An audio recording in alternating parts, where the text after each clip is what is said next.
Hey everybody, Nick here, and today we're doing a little disassembly and maintenance on, well, actually a whole bunch of knives. I've been going like crazy here.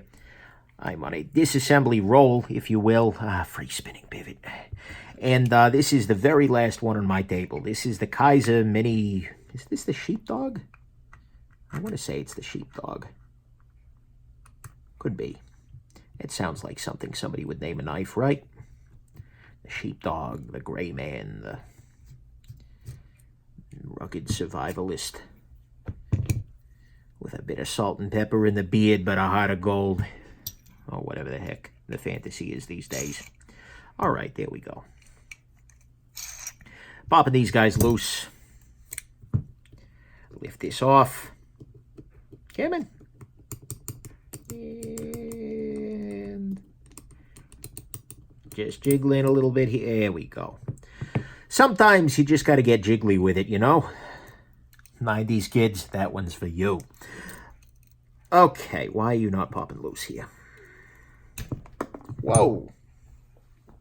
It is a theme of my disassemblies from... Holy crap, is this like gooey. There is a whole bunch of gunk up in this little trunk right here. All right. So, yeah, what we can see here is this is a very straightforward Kizer knife. There is really nothing of any note whatsoever different from every other Kizer knife I've ever taken apart here. Blade is nice and thin. I support that. That's good. Yeah, aside from that, it's just another damn Kizer knife.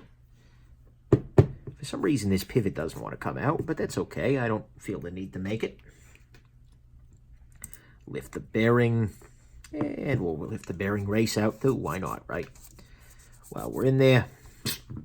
Okay, wipe this off. We've wiped off the blade. Blade is good to go. Let us wipe off the bearing. Just kind of running the bearing here. If you're ever curious about any of the tools I'm using for my disassemblies, go ahead and check out my knife disassembly toolkit video. It is a beautiful, beautiful thing. Well, you checking that out, not so much the video itself. The video is fine, but not necessarily, you know, amazing. Or as the kids these days say, amazeballs. I don't know whether or not it will amaze your balls, but whatever part you go to, hopefully it'll be amazed. Alrighty, let us go ahead and reassemble. This is easy enough, right?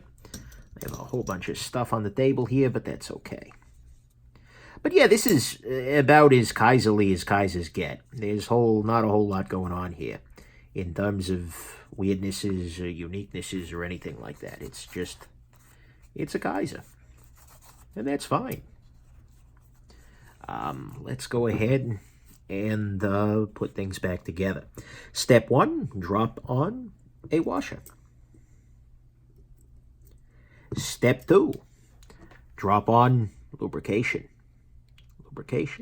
Lubrication. Step 3, we drop on some bearings. And then I'm going to encourage them down using this watch spring bar tool and rotate them a little bit just to lubricate the situation. Lubricate the detent ball. I'm using knife pivot lube here because why not, right? Alrighty. And I'm also going to place a little bit of lubrication on the whole crap ton of lubrication on the detent ball path there, such that this will flip a little bit more nicely than it potentially already does. Drop that onto there. Okay, stop pin. I'm going to go ahead and put the stop pin in over here. There we go. Next step, bearing. Come here. More lubricity needed. There we go. Drop a bearing race on top of it. There we go. Drop this scale on top of all of that. What I just did there is I pulled the tension out. Whatever. I pulled the tension out of the system by lowering the lock bar. That actually can be substantially helpful for these kinds of situations. And finally, I'm going to go ahead and use a little bit of thread locker and reinstall the pivot. Beautiful. Holy crap, there's a lot of thread locker left over on this. So I'm going to go ahead and knock off some of that thread locker just because that could be problematic in the longer term. Like a freaking dental pick or something like this for this. Kevin?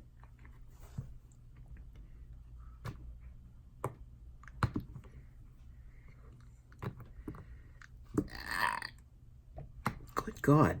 It's got like thread locker tartar going on here. Must be how my dental hygienist feels. Come on, you little bastard. I'm trying to get rid of this just so I make sure it's not interfering with the fitment of everything. Come on.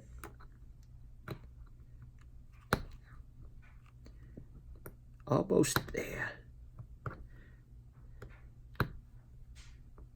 Good Lord.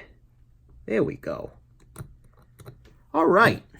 Now, let's reapply some fresh thread locker. Not that much of it, but a little. And we'll screw this in. And let's go ahead, apply a little thread locker over here. These were not quite so drowned. And drop this into position. I had placed my screws in a very specific orientation, so I know which screw goes where.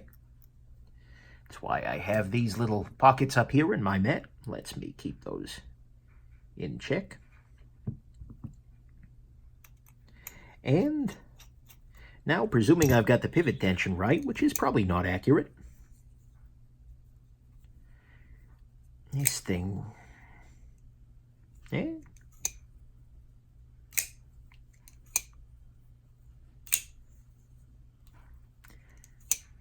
all right, there we go. Beautiful. All righty. There we go. We are all set. So, hope this is interesting to you, and have yourselves just an absolutely wonderful rest of your day. Bye now.